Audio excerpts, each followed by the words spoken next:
You're listening to the Angry Marks Podcast Network. Den Zeit nach Strömung ins Celery.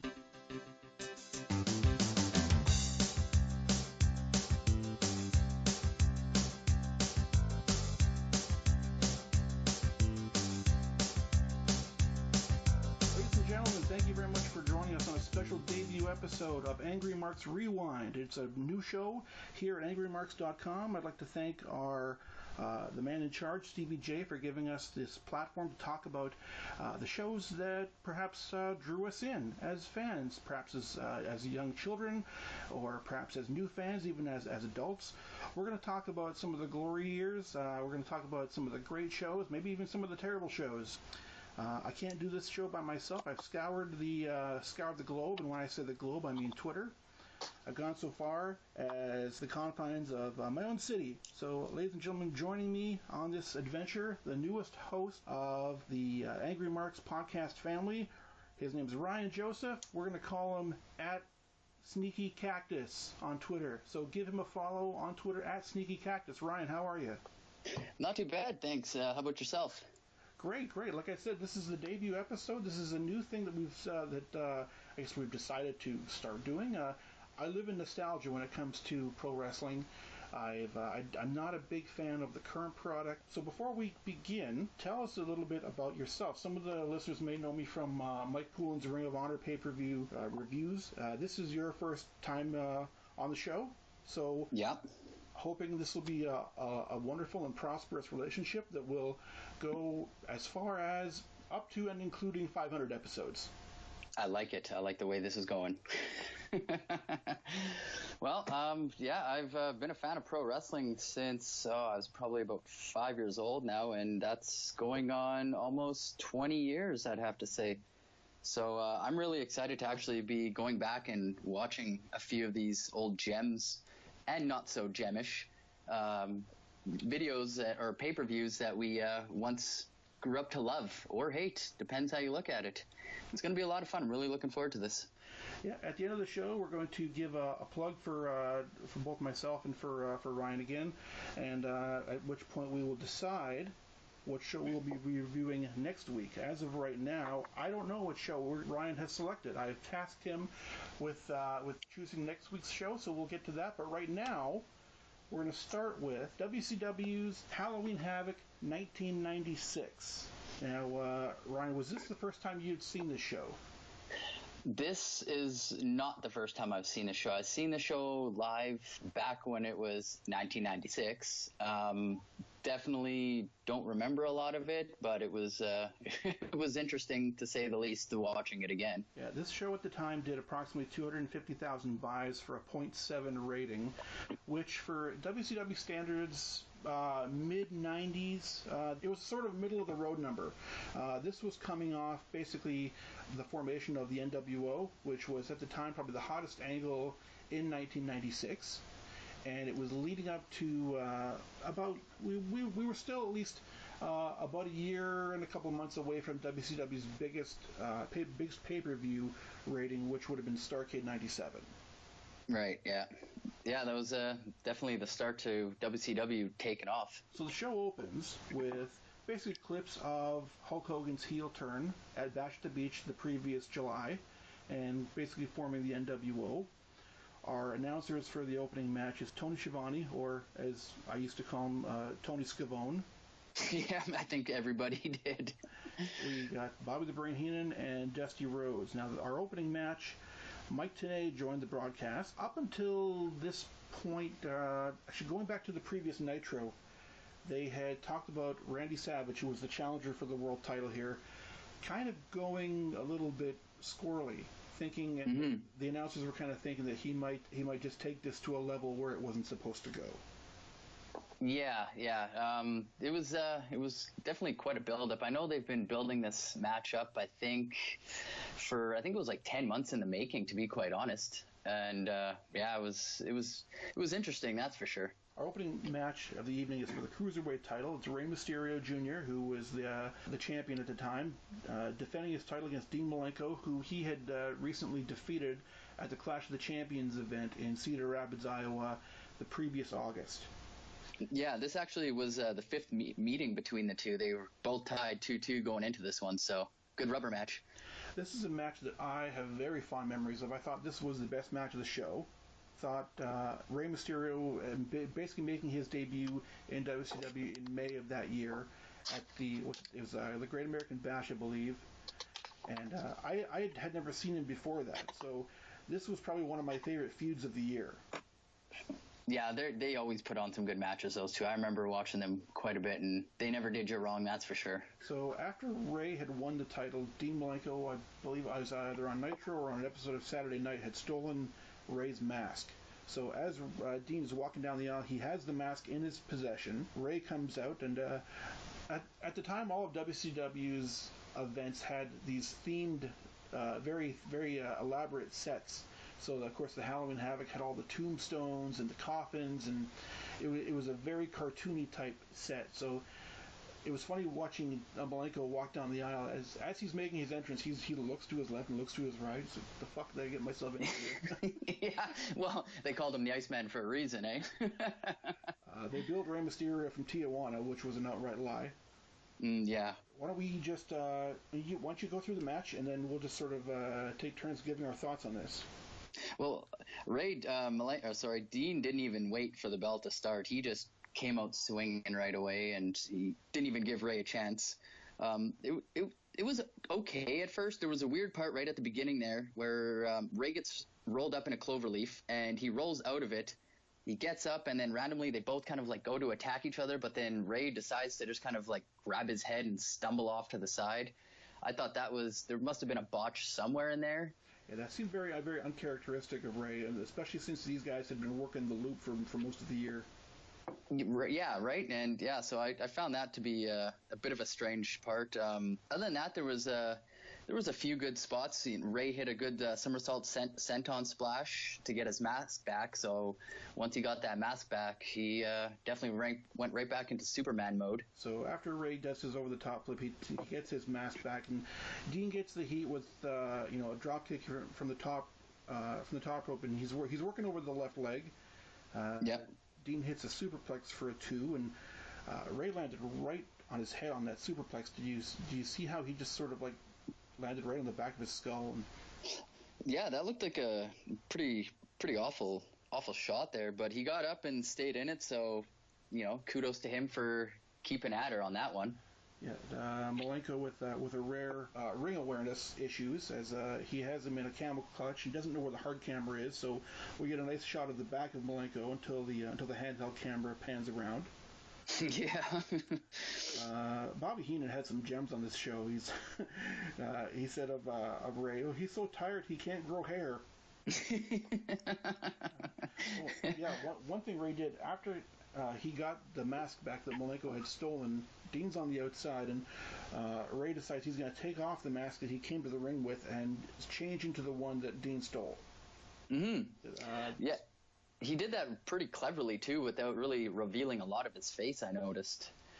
I guess Tenay was trying to explain that was the mask that he initially won the Cruiserweight title with, so there was some sentiment to that mask. Yeah, no, for sure. Dean clamps on a sleeper with a body lock, which had me thinking, when was the last time anybody won with a sleeper? Yeah, back in the day, I think there was probably quite a few sleeper holds that took guys out, but obviously to this day that rarely happens. I think Brutus Beefcake beat the Genius at the 1990 Royal Rumble with the sleeper. That's as far back as I can go. Yeah, that sounds about right. So Dean hits this release of Northern Lights suplex, and Rey just flung and just landed right on his shoulder. There was a lot of torque on that suplex. Dean was just kind of ragdolling him for most of the last part of this match. Yeah, and there was also a spot where Dean went to throw Mysterio onto the ropes and pretty much almost missed the whole ropes, and Mysterio almost landed right on his skull. Yeah, it looked like that was always exciting. He was trying to do a slingshot, but with a standard slingshot, you land the guy's stomach first, but I think he just kind of picked him up in a vertical suplex position and then just threw him so his knee hit the cable. Yeah, and I'm sure that left a mark. Like, that sucks to be him. Yeah, it really does. So Dean countered a springboard senton with a sit-out powerbomb for a 2, which still looked great, and then The ending came with Dean was perched on the top rope, and Rey went to go for a head scissor. Dean grabbed him in a fireman's carry. So from the second rope, he powerbombed him for the 3. And again, if you watch that powerbomb in slow motion, he just ragdolled Rey. His arms were flailing hither and yon. He looked like a Raggedy Ann doll. And Dean Malenko is your new Cruiserweight champion for the 3rd time. Yeah, it was a nice gut wrench powerbomb from there. He landed pretty rough on his knees by the looks of it, but you know what? All in all, it was actually a really good match. It was a great opener. It got the crowd going. Dean's not really a heel. He's not really a babyface. They kept talking about how he was just he was all business, and he doesn't really break the rules, but he's not one that the fans were really cheering. But he would go on later on in that year to have some great matches with Eddie Guerrero, Chris Jericho. So we had some good things looking forward to with Mr. Malenko. Yeah, definitely. Man with 1,000 holds. So we got Lee Marshall in the back, and he's about to interview Jeff Jarrett, and Marshall's calling the Giant, who was Jarrett's scheduled opponent, the biggest man in the history of the sport. Outright lie number 2. Yeah, 2 for 2 on the night. The scheduled match was supposed to be the Giant versus Ric Flair for the U.S. title, but Flair, I don't know if he had just come off shoulder surgery or if he was scheduled to get the surgery, but he was taken out of this match. Yeah, I'm pretty sure he was coming off surgery. So we have Flair, who will be in the corner of Jeff Jarrett. Flair comes in. They do a typical Flair promo, and so we got Diamond Dallas Page versus Eddie Guerrero in a battle for the Battle Bowl ring. Ryan, what do you know about the Battle Bowl ring? To be quite honest, not too much. All I know is this match was very disappointing considering the 2 people that were in it. Battle Bowl ring was, I suppose it was supposed to be a title or a championship. It's literally a ring. It's like a championship ring. And Page won that back at Slamboree when he won the Battle Bowl match. That was a terrible show. Yeah. If you've selected Battle Bowl for next week's viewing, we're going to have a problem. I guess we're done at 1. But, like you said, based on the 2 competitors, you would have thought that this would have been a bit of a better match. But I think Eddie got hurt halfway through. He was holding his ribs for much of it. This is the first appearance of Nick Patrick in the neck brace. And this was a whole storyline that was going on throughout the show. There was talk about whether or not Nick Patrick was on the take with the NWO, but he was basically trying to be a heel ref without actually being a full heel. Right. Yeah. I want you to take us through this one. Well, to be quite honest, the first thing that I noticed right off the hop, which was probably the most exciting part about this whole match, was Eddie rocking the dirty stash and the mullet. Yeah, this was when he was going through his cab driver look. Oh man, he had just the greasiest mullet and stash to go with it. It was amazing, and he looked good too. This was definitely before the roids kicked in and everything like that. He was looking pretty solid. I don't know what you're talking about. Yeah. Yeah, the match itself was very lackluster for me. There wasn't very much excitement in it. There was a few high spots. DDP dropped Eddie right on his junk using the ropes at one point, and I mean, we all know that's probably got hurt. Yeah, I think it was at this point where I noticed the commentators were starting to not get along with each other. I think the Dream and Bobby Heenan were really going at it. Yeah, during a side headlock spot, it didn't take Shivani long to subtly tell Dream not to tell him how to do his job. Because you could clearly hear Tony saying, "I can see that on my monitor too." Yeah, then, I remember that. Fuck off, you bloody redneck! I know what I'm doing. I love Dusty, but this was an era where he was not a great commentator at all. Page hit Eddie with a gut wrench gut buster, and the commentators are asking where the ring is, and Bobby's like, "Well, gee, I hope the Guerreros get a color TV next year." And Dusty says, "That was a bad pun." No, Dusty, that is not a pun. You don't know what a pun is. Well, he tried his best, I guess. I don't think he did. Yeah, I'm not too sure he did either. I was just trying to give him a little bit of credit on this match. I feel like the announcers even got bored watching this, that they had to just shoot back and forth. Yeah, I think there was a lot of expectations, even with the announce crew. Did you notice the Chris Farley kid in the front row? Yeah.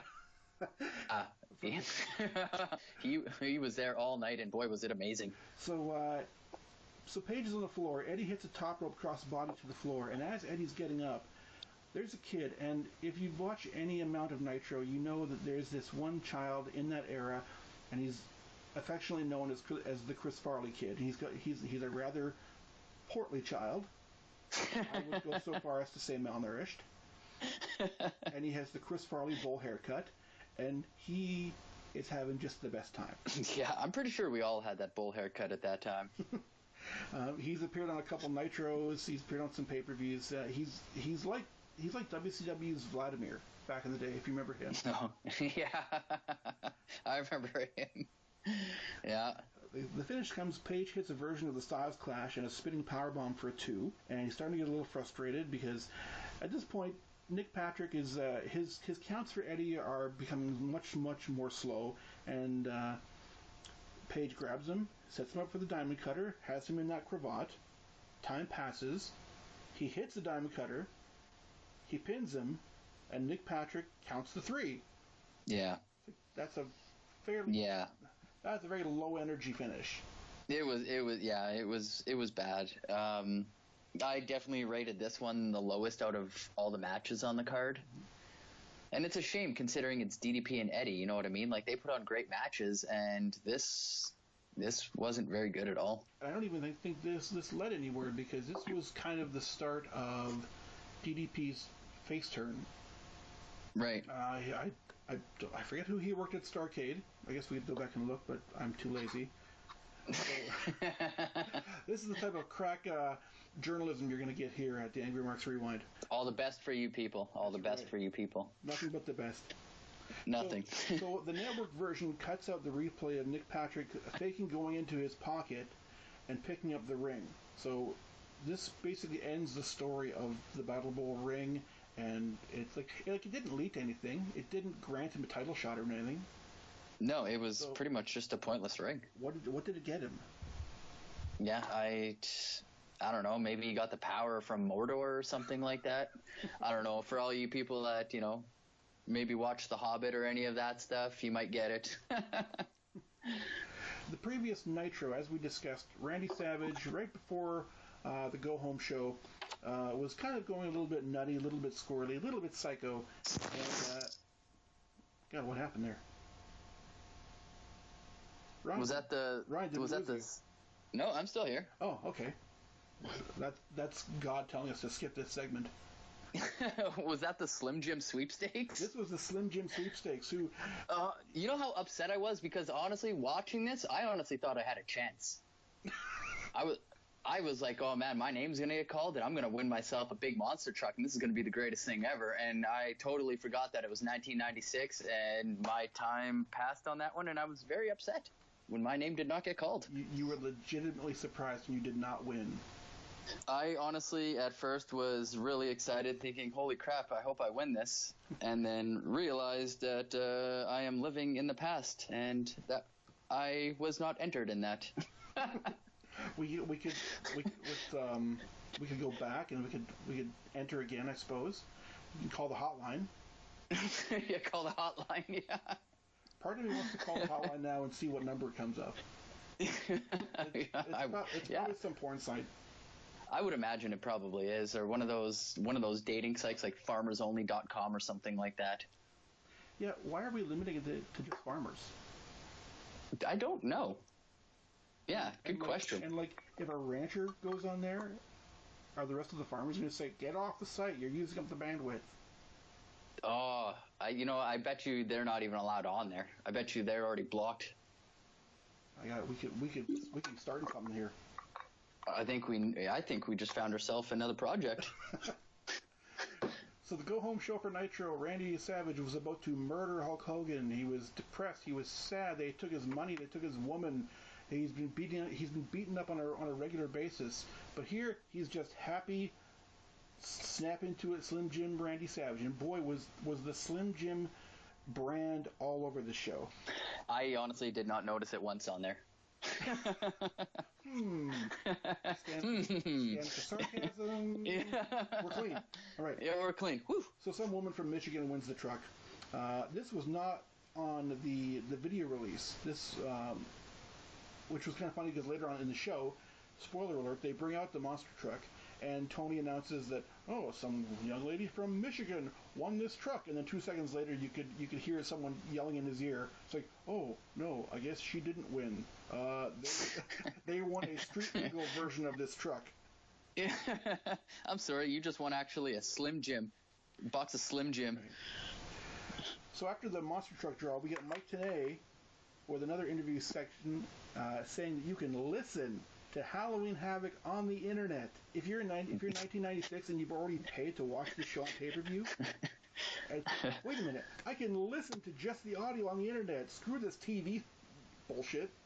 Oh, yeah, where's my dial-up? So better get that connected. They pan to a Windows 95 laptop that probably weighed about 30 pounds, and there was about 7 windows open. And they were displaying the wonderful-looking WCW website, which appeared to have been made in Netscape Navigator by a 13-year-old. They then cut to an internet nerd who's taking questions for Chris Jericho. And that was actually painful to watch. Because Jericho looked so confused on what was happening. He looked really bored. I mean, he looked like, I don't know. It was something else. So the announcers are plugging the internet website, and over their talking, you could hear Jericho in the background, giving his answer to the internet geek, who said he was watching lots of tapes of Six. Oh my God, I feel old now. Oh yeah, that good old VHS, boy. Yep. You know what? This pay-per-view made me feel old going back and watching it. The thing about this show is that I had originally recorded it on VHS, but if you're old like us and you recorded on VHS tapes, you knew that there's 3 settings on your VCR.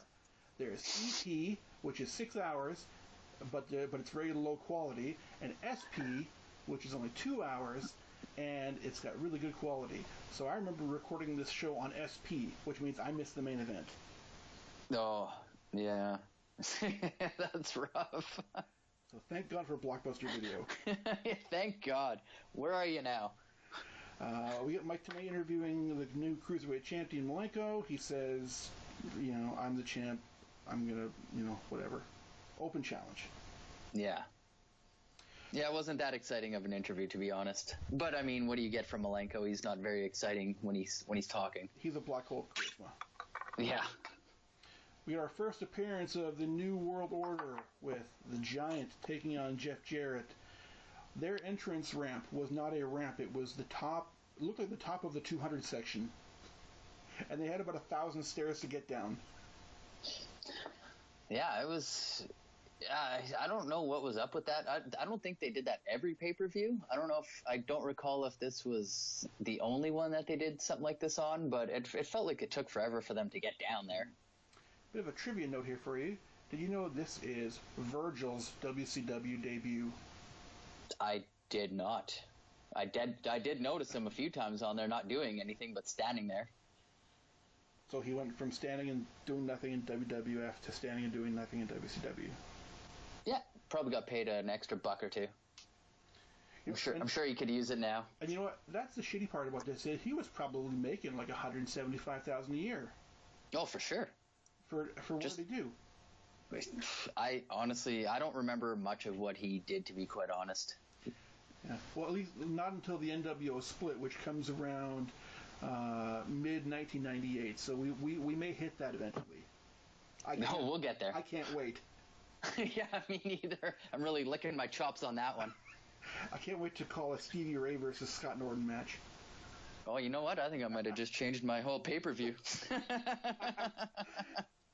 So the Giant is currently in possession of Ric Flair's U.S. title, and they stroll down. Giant did have a really good line during his pre-match promo, talking about the Horsemen and how old they are, and how he said that everyone goes to the glue factory. Yeah, I did like that. It was really clever for him to throw that one out there about them. Yeah. So for the second match in a row, Nick Patrick is still the referee. So are we sure he's not aligned with the NWO at this point? I don't know. Jarrett comes down, and I don't know about you, but Jeff Jarrett's WCW music just makes me want to stand up and boogie. It really did, yeah. It really brought back how much I actually enjoyed watching Jarrett. I can't say I enjoyed him. He just seemed like a guy that was better than his push was better than he was. His push was definitely better than he was, but back in like '96 at the time, he put on some pretty decent matches. I mean, now I would not care to watch him, but at the time he did throw on some decent stuff, and I think his music alone is what caught me. It's a very happy, it's a happy country jam. It really is, and I really do enjoy country, so it caught me jigging a little bit there. So not a whole lot to this match. There's a lot of Jarrett is ducking and jiving for the first little while, and just out of nowhere, Flair just grabs the microphone and just tells Jarrett to kick his ass now. Yeah. Not later, now. It's like, actually, thank God you're there, Rick, because he would have had no idea what to do. No, he was just running around just trying to figure out what was going to happen. How do I tire this guy out? The other stars of this show, as far as the fans go, were the gentleman right in front of the hard camera with the sunglasses and the white Papa Shango sweatshirt. Oh, yeah. This guy was so happy to see the Giant. Him and his buddy were doing all kinds of chokeslam gestures. They were having a great time, and they were only probably 8 beers in. Yeah, probably. I mean, they probably drank quite a bit during that DDP and Eddie match. What else are you going to do during that thing? Yeah. So walk us through the close here, because like I said, there's not much to this one. No, there really wasn't much. The one part I will say that was probably my favorite part of this whole thing. I can't remember what happened, but I think the Giant tossed Jarrett around, and then all of a sudden you hear Tony Schiavone. He just says, "Hello, that hurt." That's what he said. And it's like, that's what he said? What? Like, I'm confused by this one. Years of broadcasting, and that's what we get. Yeah. Well, hello, that hurts. Yeah, that's what he said. Well, good job, man. You really earned your buck on that one. High spot for me in this one. Jarrett hit 2 really nice-looking drop kicks right in the Giant's face, flush. So, yeah, dude could get some height. He really did get a lot of height on that one, which was kind of surprising considering that the Giant's 7 feet tall, they say. Well, he's 7'9" and 1,300 pounds. Yeah, exactly. Yeah, exactly. But the match pretty much ended. Jarrett attempted to go for a figure 4, and then he got sent outside. The Giant ended up following him out there, and Ric Flair comes from behind and gave him a low blow and forced the DQ. Right in front of the referee. Right in front of the referee. No sneaking about it. So that just showed you how important they thought this match was. Yeah. And before anything could even happen, the Four Horsemen stormed out before the NWO could even maybe get an attack going on. So, I mean, it was cool to see that kind of happen, where instead of everybody attacking the guy and then your team coming out, it was nice to have your team come out first before anything bad happened, because you don't see that anymore. No, it's usually after they take a shit kicking for about 5 straight minutes that their friends come out. Exactly, and then something happens. But it was nice to see the reversal on that one and have the Four Horsemen come out and make sure NWO didn't come messing shit up. Did you notice a lot of boos for the Horsemen during this segment? Yeah. I don't know if. Well, I mean, I guess at the time this is when NWO was on top. Well, now, do you think it was for the Horsemen or was it for Jarrett specifically? Yeah. You know what? It very well could have been Jarrett.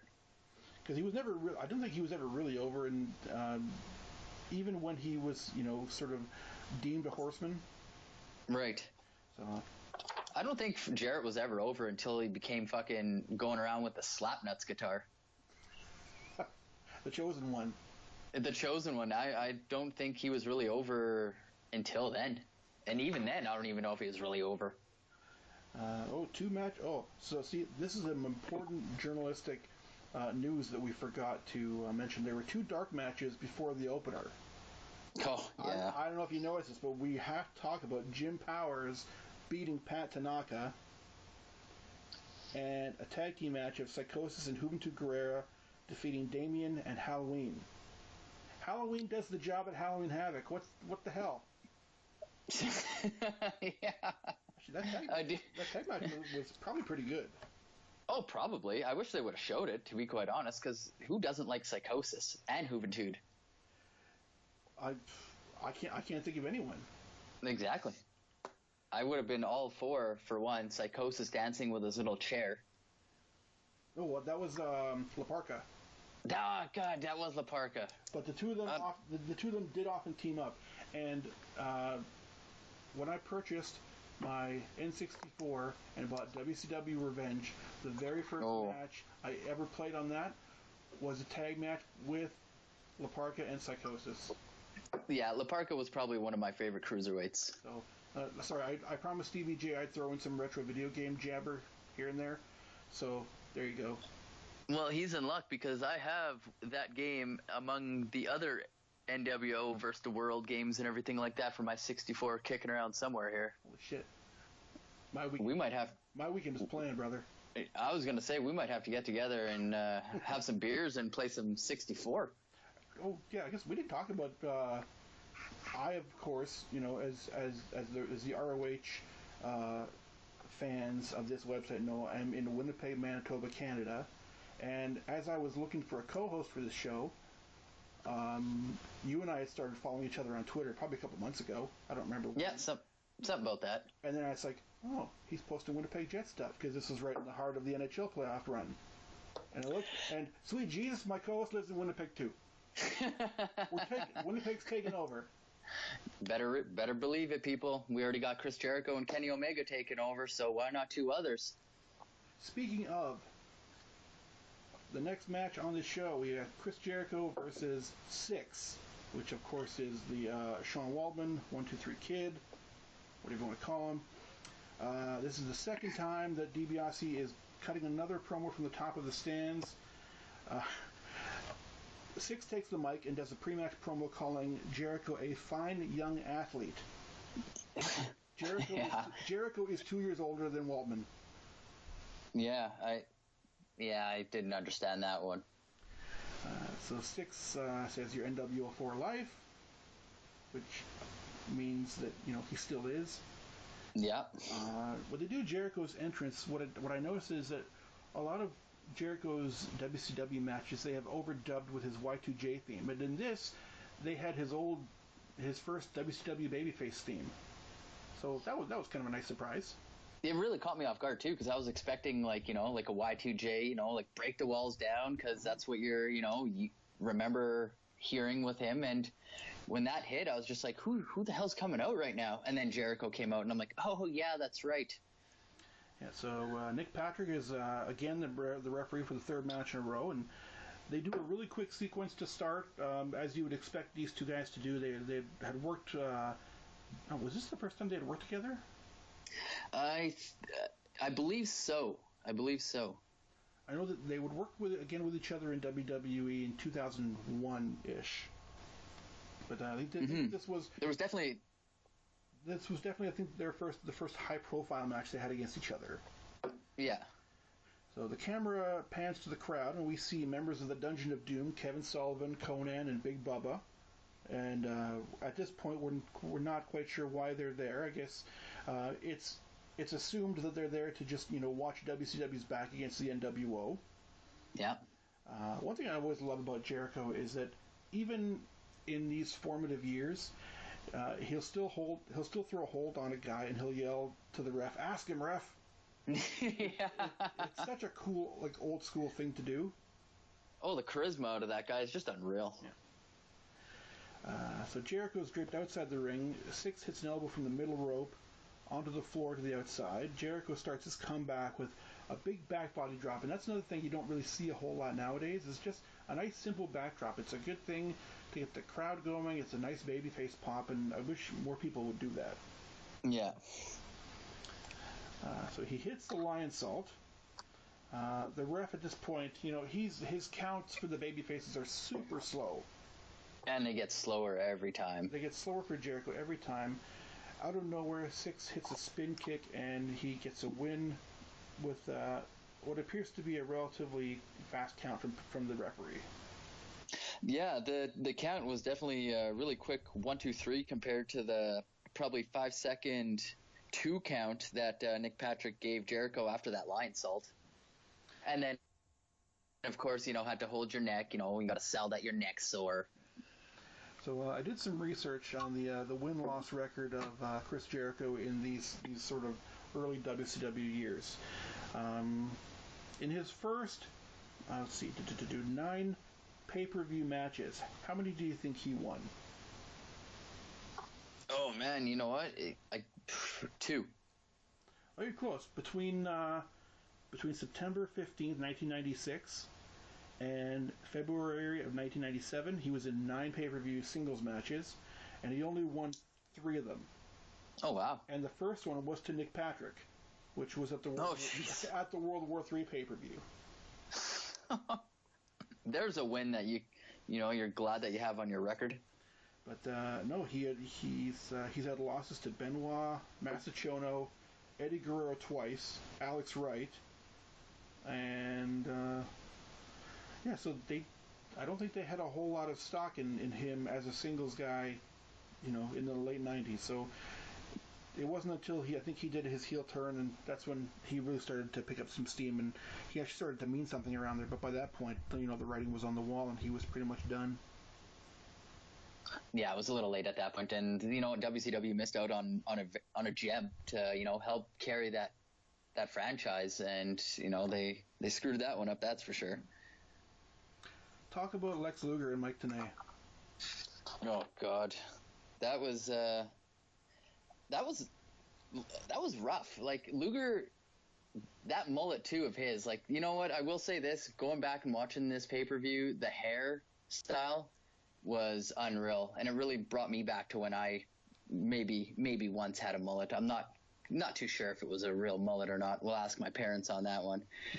But the promo was okay. It was humid in Vegas. Yeah, you could tell. Luger was dripping. His hair was kind of all over the place, and the previous month's pay-per-view War Games, Luger was talking about how Arn Anderson was blaming him for taking the loss. Then he goes on talking about gardens and cactuses and thickets, and he loses his train of thought for a second. I think Lex is the king of losing your track, like losing track during a promo. Mm-hmm. Said, "You've questioned my internal fortitude. You've questioned and tested and questioned." And then, well, you'll eventually get there. Did you ever see the Lex Luger T-shirt promo? You know what? Probably, but I honestly probably don't. I don't even remember it. The one where he's at an indie show and some little local clown announcer is hyping up a match between him and Ron Killings. Right. Do yourself a favor and Google that afterwards. We can discuss that next week. Oh, most certainly will. All we know is that Lex is just the king of promos. Well, now I can't wait to watch this. Lex and Arn Anderson. So Anderson goes on the offense early. Schiavone calls Arn's punches patented moves because no one has thrown punches except for Arn. No, well, so they're patented moves. Yeah, This was actually a really good slugfest. Yeah, both the guys were working over each other's backs. Lex with lots of press slams, clotheslines to the outside. At this point, you can audibly hear Kevin Sullivan cheering on Luger from the stands, so we know that their feud with the Horsemen is going to ramp up a bit. Yeah.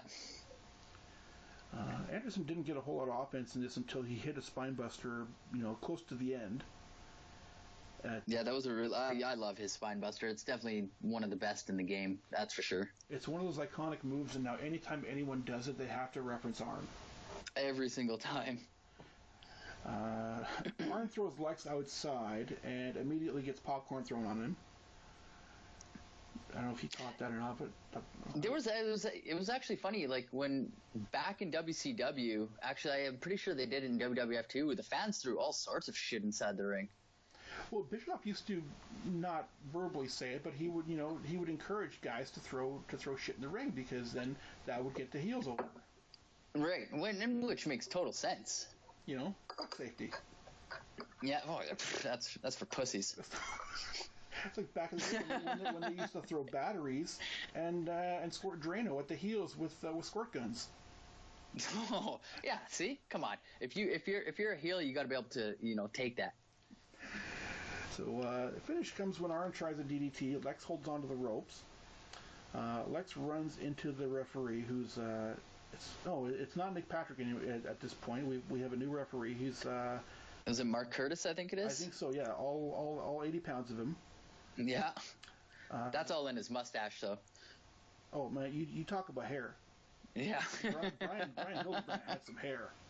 He sure did. That curl was awesome. Yeah. That he was totally Memphis, that guy. Oh, for sure. I wish I could have hair like that right now. What are you drinking there? I'm just drinking a water right now. Oh, okay. Oh, I got beer downstairs. Thought it was gonna be a little bit more exotic. Well, it could be. Maybe there's vodka in there. I'm not too sure. We'll see how the rest of this goes, and if I start slurring my words, then we'll know. Kayfabe, brother. So both dudes are on the outside, and they take turns trying to swing a chair at each other. Arn misses. Lex does not. He nails him a couple times. Looked like some real brutal chair shots, and even though they're probably fairly safe, Arn was really good at selling them. Oh yeah. Throws him in the ring. Throws on the rack. He gives up. Lex doesn't let go. Kevin Sullivan's having an orgasm in the front row. He's so happy that one of the horsemen is being taken out. Yeah. And Arn does the stretcher job on the way out. Yeah, and then you later on hear that Arn leaves the arena in an ambulance to the hospital with Ric Flair accompanying him to the hospital. So there's two horsemen that were definitely knocked out, and I'm pretty sure Jarrett went with them. Foreshadowing. So yeah, so you got three guys out. Okay. Now is the real main event. Yeah. Ladies and gentlemen, I present Steve McMichael and his unknown partner. Wait, no, we're allowed to say his name, right? Of course we are. It's been a bunch of years. So Chris Benoit and Steve McMichael versus the faces. I almost said Powers of Pain. The Faces of Fear, Ming and Barbarian. Did you know this was a really good match? This was 1996. You know Ming worked a match this past weekend? I did. It was really good too. He still looks good for his age. I don't want to mess with this fellow. No, me neither. I didn't want to mess with him back then, and I still don't want to mess with him now. He still scares the shit out of me. So the best spot of the night so far was Mongo McMichael almost falling over during a stomp. He went to go stomp on Barbarian's stomach and just about fell down. Yeah. So, good job. We got Benoit and Barbarian just beating the piss out of each other. There's a super intense exchange between the two. Mongo goes into football stance because that's what Mongo does, and he takes out Ming low. Ming then decides that he's going to do his sumo stance and just starts chopping the piss out of Mongo. Yeah. Mongo comes back with not the worst drop kick I've ever seen in the world, but it wasn't great. No, he got about like stomach height on that one. Benoit comes in and they start chopping. Benoit and Ming start chopping each other to death. And then it was that cool. The Faces of Fear hit a cool double team backdrop power bomb onto Benoit. Yeah. Let's see here. Barbarian hits this gigantic top rope not really a belly-to-belly suplex, but more of just like a Beal. He threw Benoit like across the ring on that one. And like he slid from one corner to the other. Can't really do this justice. You guys need to go back and watch this. He literally threw him, and I'm sure Benoit helped a little bit, but still, the visual of Benoit flying literally 3/4 of the way across the ring is pretty impressive. And don't forget, you also have a mullet flowing through the air along with Benoit in this one. That is almost the best part of the whole thing. Is just that flow of the mullet just going. It's like an ocean wave. Yeah, it was something else. There's no seagulls that are coming by. Yeah. Let's see here. Faces of Fear, they hit a double top rope headbutt. For some reason, Mongo just standing on the apron allowing this to happen. Yeah, I didn't understand that either, why I didn't go in and try to help him. I noticed, too, that Benoit took a lot of the double teaming, which I guess, the smaller guy, it looks better. Well, and plus, are you going to trust Mongo at this point? Mongo at this point had only been wrestling for a couple of months. Yeah. Are you going to trust him to take that backdrop powerbomb? Definitely not. So the Faces of Fear hit the double top rope headbutt, and they go for a cover. Mongo pulls Benoit out of the ring. Ming's the back of Ming's head is exposed, and Mongo just cranks this poor fucker in the back of the head with the Halliburton briefcase that he's still carrying with him. Yeah. And there was no protecting this shot. He nailed him right square in the back of the head. It was a loud shot. He cracked him. And he could have got the pin right there, but Benoit decided, no, I got to get my shit in, so he did his top rope headbutt. Yep. For the win. And then all hell broke loose. The Dungeon of Doom members that were previously sitting at ringside, they all come barreling into the ring. Ming hits Mongo with a dope pile driver right on the briefcase. Benoit's fighting them off 1-on-4, but he eventually gets overtaken. And he did pretty good though. He did pretty good considering that it was like 1-on-4 or 1-on-5 or whatever it was. He laid some people out, but yeah, it didn't last very long. And I guess this was to progress the storyline of Kevin Sullivan along with Benoit and the woman. That was kind of uncomfortable to watch. Yeah. I guess as a wrestling fan, are you able to at this point? It's been 11 years. Are you able to separate Benoit the wrestler and Benoit the person? For sure. I've always been a big fan of Chris Benoit. Like what happened is definitely a very tragic thing, and I don't wish that upon anybody. But you know what? I will give credit where it's due, and Benoit was a hell of a wrestler. Yeah, I think for the longest time, I found myself unable to watch a lot of Benoit stuff, and then a couple of years ago, I'd go back and I'd watch his Royal Rumble match with Angle, and some of his Japan stuff, and I don't know. He's one of those guys that if you're a wrestling purist and you can separate the two, you're going to be fine. But there's still going to be people that how can you watch that? How can you? But what can you do? You're not going to please everybody. Well, exactly. And you know what? For the people that don't like it, don't watch it. Mm-hmm. Plain and simple, just don't watch it if you're not into it or you have a problem with it. Like me for one, I enjoy watching his matches regardless. Like it's been 11 years, so it's time to let it go. Well said. We got some tag titles on the line. Harlem Heat, the champions, taking on Hall and Nash, the outsiders. Nash and Hall were super over with this crowd. I think as heels, they were the most popular. They were like the cool baby faces. That's when it was cool to cheer for the bad guys. Which then, because of that, it made Harlem Heat the de facto heels, basically. Yeah. Well, and it was weird because it was supposed to be heel versus heel. I mean that's what it turned into, but it really was NWO, like the outsiders. They were pretty much the baby faces in this match. Harlem Heat come out wearing some dope 90s fire jackets with the sleeves had all kinds of holes in them. It was classic. Oh, it was the worst case of moths I've ever seen. And then you had Sister Sherry with them. Yeah, she was kind of a non-factor in this sort of storyline. I guess the backstory with this is that both Sister Sherry and Colonel Rob Parker were accompanying Harlem Heat, and there was a romantic relationship between Parker and Sherry. And long story short, Parker basically, cost Heat the titles. Yeah. So there's a lot of chance during this match of Razor and Diesel.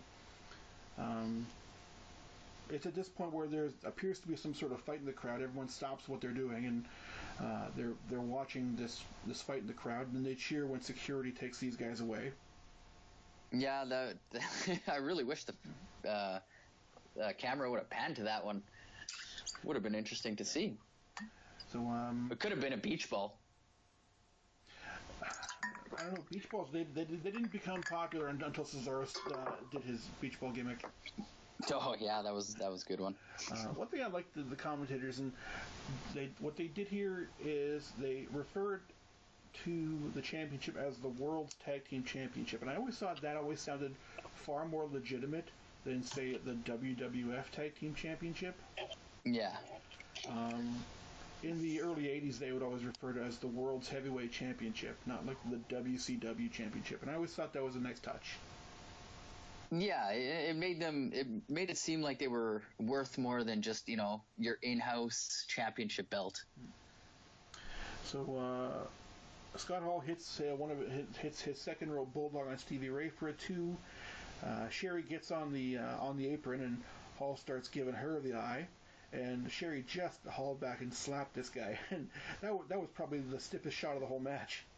Yeah, it really was. Like she got a hold of him on that one. You see spit fly and another mullet go flying. And then Hall, the good heel that he is, does a nice babyface spot and gives Sherry a great big kiss right in front of Colonel Rob. Lucky guy. Who Rob was so animated, and he was such a cartoon character. I always loved him. Yeah, he was good. So what happened? Walk us through the finish here.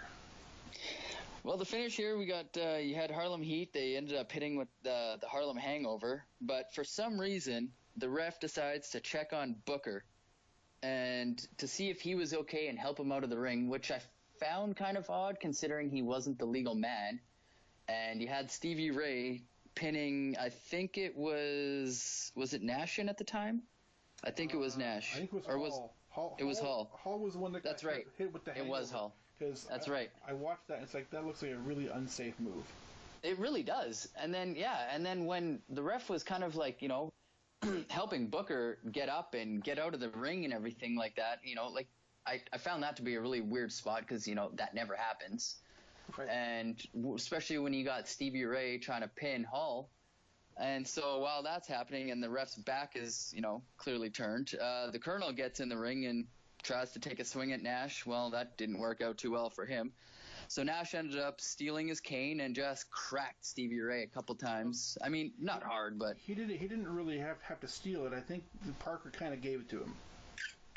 Is that what it was? Because it looked like he just kind of... You can see in the replay, Hall is like doing like the finger gesture. It's like, give it up, give it to me, give it to me.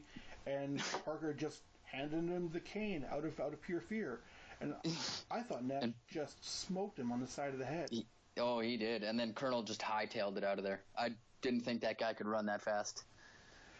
So Hall and Nash are your new tag team champions. Yeah, it was a pretty meh ending. I mean, for a decent match, it was a decent match, but the ending I wasn't the greatest fan of. It made me question WCW's booking because in the very next pay-per-view, Hall and Nash, I believe, defended the titles against the Faces of Fear, who lost on this show. Mm-hmm. Who did they beat to earn a title shot? Yeah, I guess they just beat the shit out of them after the match, and I guess that warrants them a tag match. The only tag team that won a match other than them was Psychosis and Damien. So why did they not get it? Wait a minute. Was it? Let me go back and take a look here.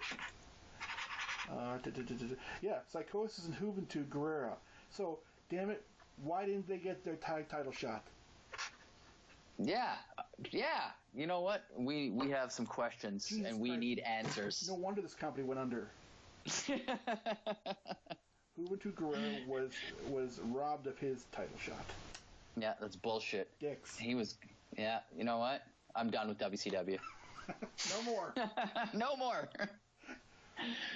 This is what puts us over the edge in episode 1. Yeah. That's it. We're making it to 500 real quick. Oh, you bet. Main event time. Brother. Yeah, and what were your honest thoughts on a whole on just this match before we even get into it? I thought the structure of the match was very slow. I thought it was painful to watch at points. It was purely a setup for Roddy Piper's return. It made Randy Savage look like a complete jobber. Oh, for sure. It did nothing for him. The weeks and weeks of build-up, and we get pissed on. And this should be a mega match, and it was terrible. This is definitely, in my opinion, the second worst match of the night, behind the Eddie and DDP match. Having said that, Hogan only had the title since August, so it was too soon for him to lose it. Yeah, oh, for sure. But they still could have, the match itself, I think, could have been a lot better. This is not one of the 1989 classics that you're going to get between Hogan and Savage. No. The best part was, I don't know what the fuck was up with Hogan's toupee. Well, see, he said he had just finished this probably was literal. He probably said that he had just come from filming his Three Ninjas movie. Oh, Three Ninjas. I can, ladies and gentlemen, go and look up the Three Ninjas. And I have no doubt when he says he probably literally came straight from the set. Probably. Threw on an NWO shirt, got to Vegas, and went to the show. Yeah. So he was pimping Three Ninjas and Santa with muscles. It looked fucking retarded. It was bad. We'll put that on the viewing list. Yeah. At this point, DiBiase, he looks really bored. He lets Hogan basically do all the mic work. We have Michael Buffer doing the ring announcing, and his very first line, the main event. I'm gonna do my best Buffer impression here. This main event is sanctioned by the WCW. Even if there's a lot of guys that always said the WCW. Yeah, I noticed that too. Bret Hart was notorious for doing this. Yeah. So this event is sanctioned by the WCW, the NWO, and the Nevada State Athletic Commission. And I'm pretty sure before he could even finish, for some reason, Savage's music randomly just hits. Right. First of all, I'm picturing a meeting at the NSAC with Savage and with Eric Bischoff and with the NWO, and they're doing a contract signing actually at the Nevada State Athletic Commission. Mm-hmm. We need to see vignettes of that. Yeah, we do. Yeah. So Buffer's intro was so long that the music guy jumps the gun and he hits Savage's music, and Buffer was like, "Fuck that! I'm doing my intro. I'm strong." How dare you fucking interrupt me? That's right. So Savage weighed in at 231 3/4 pounds.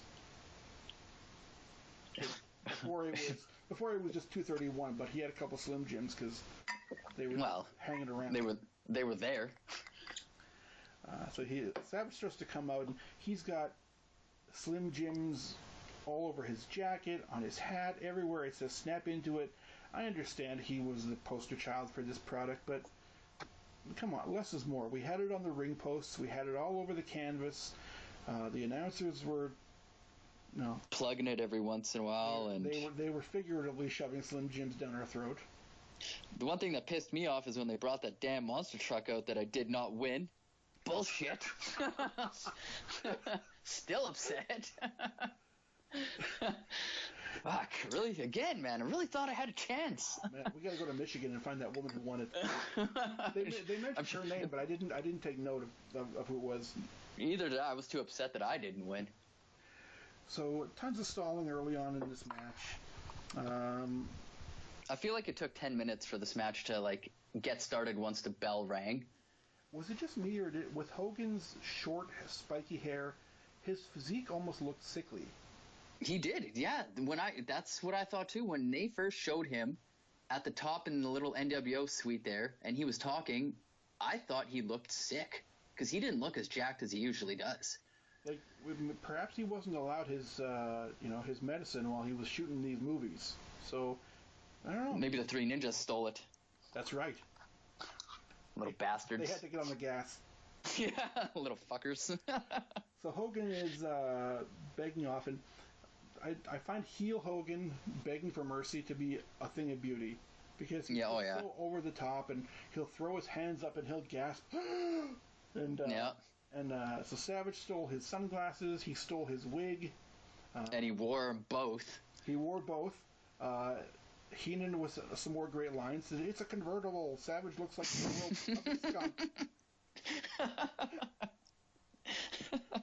Oh man, that's good. I thought it was pretty funny too when Macho Man there decided to feed Hogan his toupee. It's like a cat hanging out of his mouth. Liz comes down looking like she's wearing a lamp from the 80s. Her dress is all very sequined and rainbowy, and it looked like a fire hazard. Was this match... I guess this match technically, was it a non-DQ? Because there was a point there where Macho Man hits Hogan with a chair right in front of the ref, and the ref does nothing about it. They didn't mention anything about this being no DQ. Yeah, he just cracks Hogan with a chair, nothing happens, and then the ref takes the chair after Macho Man decides to, try to whack him again, so rips it out of his hands. Then Hogan gets a hold of it and just lays into Macho Man, which I thought was kind of weird considering the ref was right there. Well, the ref is fairly lenient in this, and he's like, this Savage fellow deserves these chair shots. Yeah. That's what he gets for walking out with his shitty toupee on his head. This is what happens when Ryan doesn't win a monster truck. Yeah. Things would have been a lot better if I wanted. I would have been a lot happier. My job. A poor kid in Winnipeg, Manitoba, didn't win his damn monster truck. 24 years from now. He's still talking about it. Okay, a bunch of shit happened. Hogan misses a leg drop. The ref gets bumped. Nick Patrick, our referee of the night, comes down to save the day. Savage hits his big elbow. Patrick counts 1. He counts 2. And just about he's ready to count 3, he grabs his neck because his neck is in so much pain. And all throughout the night, the commentators have been saying, if he's in that bad of a shape, he shouldn't be there. Yeah. And, well, he probably shouldn't have been there considering his neck was that sore. Savage then hits Hogan with a weapon that looked like a tampon. Yeah, I don't even know. I watched that a few times trying to figure out exactly what that was, and I think you nailed it. I'm pretty sure that's exactly what it was. I thought I saw a string. I'm not too sure. I don't use them myself, so here we are. It's like, Liz, we need you to come down to ringside. Yeah, we need something. I don't know if it was a popsicle stick wrapped in toilet paper, but it looked, well, yeah. It was bad. That's what it looked like. The Giant runs down, and he starts attacking Savage, and he hits the lightest choke slam on the floor you've ever seen. He was super careful to take care of Randy. So he guided him down so well. So good for him. Yeah. Papa Shango shirt guy is losing his shit. Giant rolls Savage in the ring. Hogan covers him. Nick Patrick counts. There. Yeah. Counts for the 3. Yeah. There is your main event. The Giant comes down with a giant bowl of ice water to the ring, and he almost spills half of it on the way to the ring. Yeah, what was with this big cauldron? Holy Christ, this thing was huge. It was like a little trophy, like somebody just won some kind of cup. Right. It's like the top half of the Stanley Cup was filled with ice water. Yeah. I don't know how he ran to the back and then came back out so quickly. And if you're gonna, the whole purpose of this was to pour the ice water on Hogan and wake him up because he had been knocked out. Yeah. Wouldn't a regular size water bottle also do the same thing? I feel like if that happened to me, I would be pissed if somebody dropped that much water on me. But no, the Giant decides to waterboard Hogan. Maybe that was a small bottle for the Giant. That's true. It's all in perspective. Yeah. Now that I think of it, maybe, to us, it was like, holy shit, you kind of went overboard there. You almost drowned the man. And then Giant was like, hey, this is just a normal water bottle I drink out of. Yeah, this is my cereal bowl. This is my cereal bowl. What's it to you? But yeah, like he comes into the ring and he is about to pour on Hogan, but I guess I don't know if he snags the bottom of the bowl on the ring apron and he spills like a third of it in the ring. And he's looking at Liz and Liz is looking back at Giant, and Giant has this look on his face like, well, fuck. Yeah, I fucked up. What now? What? So where do we go from here? So Hogan gets woken up. He cuts a promo about how he's the biggest name in the fucking company. And then we hear bagpipe music, and Tony Schiavone just stops and says, sounds like bagpipes. Like, sweet Jesus, I love Tony, but get your head in the game. Yeah, get a little more excited. So Roddy Piper comes down. This was his debut, I guess his re-debut in the company. Yeah. I just like when Hogan was all shocked. First, like, it was funny because the bagpipes hit, and there's probably 2 minutes of Roddy's music hitting. Hogan looks confused in the ring, kind of like, I don't know what's going on, until Roddy comes out, and then he looks scared, and he's like, oh, well, I got to hide behind the big giant here. Like, who could possibly have this very generic music that everyone probably uses, right? Oh, yeah. Like, I could swing a dead cat and hit 10 guys that use bagpipe music. This could be anybody. I wonder who it is. And then Piper walks down, and all the announcers lose their minds, and he got a big pop. He did, and he dropped WrestleMania. He said naughty words on a WCW broadcast. You know that he was given a script, and he just looked at it and said no. Yeah, fuck this shit. Yeah. And he was talking for so long, they went back and forth talking about who was the bigger icon. They shake hands. Piper's ready to leave. Hogan makes a skirt joke, and then they just keep talking. There's no physicality, and they talk for so long that they just go off the air with Piper in mid promo.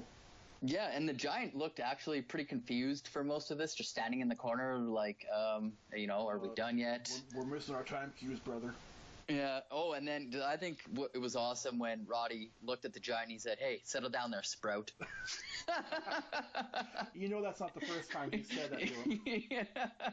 Like, a Sprout? Like, yeah, that's a pretty big-ass Sprout you got going on there.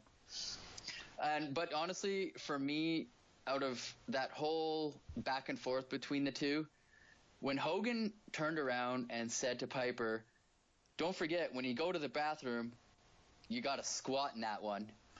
I was like, whoa, that's a shot. Yeah, it was good. No, all in all, it was a decent pay-per-view going back on it. Yeah, absolutely. I thought, the Cruiserweight match with Malenko and Rey I thought was awesome. I thought the tag match, the tag title match was really good. The Jericho match was really good. Even, Giant and Jeff Jarrett, they had some pretty good spots. Overall, go back and watch this. You could probably skip the main event because it's not that part it's not. And DDP and Eddie. Yeah. The first 5 minutes of that was pretty good. After that, it kind of fell off a cliff. So yeah, it was bad. What I'd like to do is I would like to institute an unofficial Angry Marks Rewind Medal of Honor for the MVP of the shows that we're going to be reviewing. So my pick for the Angry Marks Medal of Honor goes honorable mention to Dean Malenko for his title win, but for me the star of this show and the MVP is referee Nick Patrick. Yeah, you know what, I'd have to go with you on that one. He definitely was pretty much the star of that whole show. And no matter what match you watched, he was selling that neck injury like it was no tomorrow. Yeah, and it progressed to the point where he became a full-fledged NWO member. He had his match with Chris Jericho in the next pay-per-view, and So like we said, all in all, a pretty good show. Go back and watch this, but skip the main event. I'd probably give it about a 6.5 out of 10 maybe on that one. So not too bad for a WCW pay-per-view, that's for sure. Yeah, 1996 was a great year for them. The whole, between, from the start of the NWO to probably roughly about the middle of 1998. Main events on WCW shows weren't always that great, but their undercards were always stacked and super awesome. So yeah, definitely go back and check it out, people. You won't be sad unless you think you're gonna win that damn friggin' monster truck too, and you don't. There's still hope. There's still hope. Oh my God, I got to put my name back in there. Ryan, next week you've been tasked to come up with the event for episode 2. I have, and so, I want you to lay it on me and give me the reason why you chose the particular show that you did. Well, I hummed and hawed, and I went back through all of the pay-per-views and everything that we have given to us by the WWE Network. Nice plug, by the way. Here we go, $9.99 if you guys want. It's never been $9.99 in Canada. You know what? It sounds better that way. It rolls off the tongue better. It does roll off the tongue better. And to be quite honest, the one match that I've always wanted to go and watch over and over again is the street fight between Angle and Shane McMahon. So we're going to go back to the King of the Ring 2001. Excellent. That was a fun show. Yeah. So, we got Kurt Angle wrestling 3 times on the card, so that was always entertaining to watch. What else do we got? We have the Dudleys versus Kane and Spike Dudley. I'm just going to quickly pull up the card here. Yeah, I'm looking at it right now. I just did it quickly myself. All right, King. Thank you to the ever accurate Wikipedia. Yeah.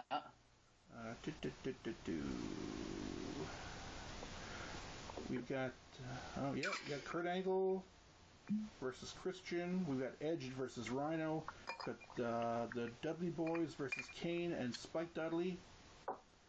We've got Jeff Hardy versus X-Pac. And the semi-main, which was the real main event, the street fight between Shane McMahon and Kurt Angle. For the WWF title, Stone Cold Steve Austin defending against Chris Benoit and Chris Jericho. This was the last, I believe this was the last match for Benoit before he went in for neck surgery. Yeah, I'm pretty sure it was too. So, ladies and gentlemen, thanks so much for listening to the debut episode of Angry Marks Rewind. You'll be able to find this and subsequent episodes hopefully on YouTube, on SoundCloud, on iTunes, and on the mothership, www.angrymarks.com, your number one source for pro wrestling and mixed martial arts news and information. So thanks, Ryan, for staying up with me. And, thanks for having me. We will talk to you in 7 days. Most definitely. Hope you guys all enjoyed our show, and if you guys have any comments or anything like that, feel free to hit us up on Twitter. Oh, yeah, plugs. At Rohanunra, ROHANUNRAU, and at Sneaky Cactus. Much easier to spell. Yeah, most certainly. SNEEKY Cactus, and I had to put 2 E's because somebody had actually spelled Sneaky Cactus right. I bet it was that woman. It was that woman from Michigan who won the truck. I am going down to Michigan. I will be back in 7 days for the next show. And you're going to be driving back in style. I will be driving back in a Slim Jim truck. All right, everyone. For Ryan Joseph, it's Rowan Unruh saying thank you and good night.